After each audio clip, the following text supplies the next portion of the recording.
Hey gals, guys, and everyone else, I'm Hayze, this is Armor Brownies, and let me take you back to Halloween 2016, as this was a custom sculpt for a customer who wanted a super special piece of work specifically for their Halloween costume. As you can see by the reference image, and of course the title of this video, this is supposed to be Pan from Pan's Labyrinth, or just a faun mask really, or a satyr, a kind of mystical goat creature, but he is a very mischievous creature. You'll see in this video as I'm laying down the foundations of this mask, and all of the anatomy is starting to be built up, that I take a lot of pains to capture the kind of malevolent, cheeky grin he wears. He's kind of got this permanent smirk on in a lot of the video because his intentions aren't noble, but he's not exactly an antagonist, I suppose. Anyway, this sculpt was a good excuse to go and watch a film that I love again. The original mask of this from the film actually was animatronic and covered the performer's head entirely, but since that's kind of outside of our budget, I have to open the eyes a bit more than the original character so the actual wearer can see through, but still do my best to capture the entire look of this mask, because it would be easy enough to do a very generic satyr, faun or pan style mask, but I really wanted to capture this specific character's look, so that took me quite a while. Do remember, if you're enjoying this video, give it a like, and also, whilst you're here, let me know what your favourite Del Toro film is. I always thought Hellboy 2 would be my favourite forever. However, Pacific Rim came along and smashed it.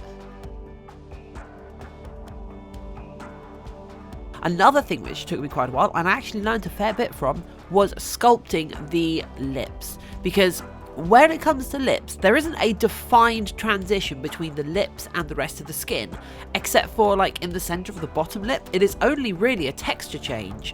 And then at the edge, it kind of puckers in and around. So in a bit, you'll see me struggling over that a good many times.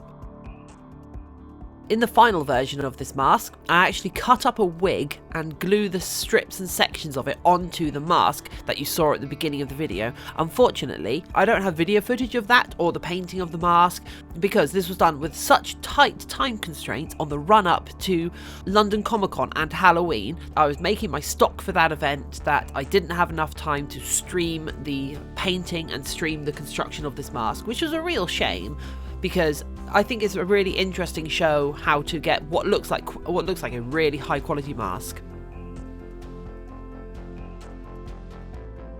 At this point, you can see me going around with a sponge, basically drying the surface off, which mattifies the surface and allows you to see any mistakes. It's a bit like at the very end of the process when I hit it up with a spray can to make it all the one colour. It makes it easier to spot inconsistencies because once we're all happy with how all the base structure looks, we now move into the detailing phase, where we are putting the swirls on the head, we are putting wrinkles onto it, we're using inspiration from how real elderly humans look and elderly like animals look, where their skin goes wrinkly around certain places, and also we are being very grateful that the swirls on the forehead are not symmetrical, because that means we don't need to put super tremendous extra effort to make them look perfectly spot on.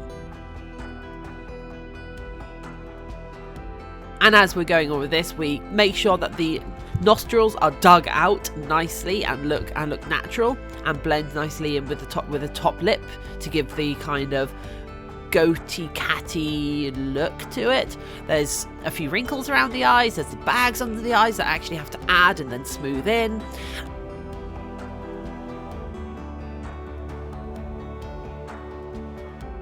And then we also use a sponge with varying amounts of water on it to get different skin textures over the different parts of the face. So there are some parts where there will want to be more pores, and versus some parts which want to have smoother skin. And then our very last thing is to actually hit the whole head up with some primer spray, which seals the surface of the clay, allowing you to take your mold from it better, and also slows the drying process down. But once I put the first layer of primer down, I actually noticed a few mistakes, and so I spent a little time correcting them. And there we go. We have a finished sculpt. I hope you like this guy, actually. He is one of my favourite pieces so far, and I'm incredibly proud of being able to capture so much of the essence of the original character. However, I don't have the painting, I don't have the construction or moulding of this guy. As I said before, time constraints. But at the end of this video, I do have a look into the mould making process.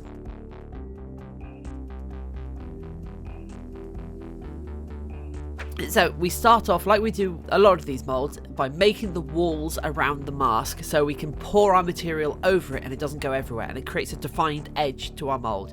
But the first layer on both halves of the mold is actually a mixture of polyester resin and polyester body filler to create a fiberglass mold, because polyester resin on its own will not set when wet, but if you mix it with body filler will cure with anything, and apparently they help each other kick and give you a nicer mold when using water-based clay. And then we trim it down with a Dremel, clean it out, and we've got 2 halves of a fiberglass mold for making this full head mask.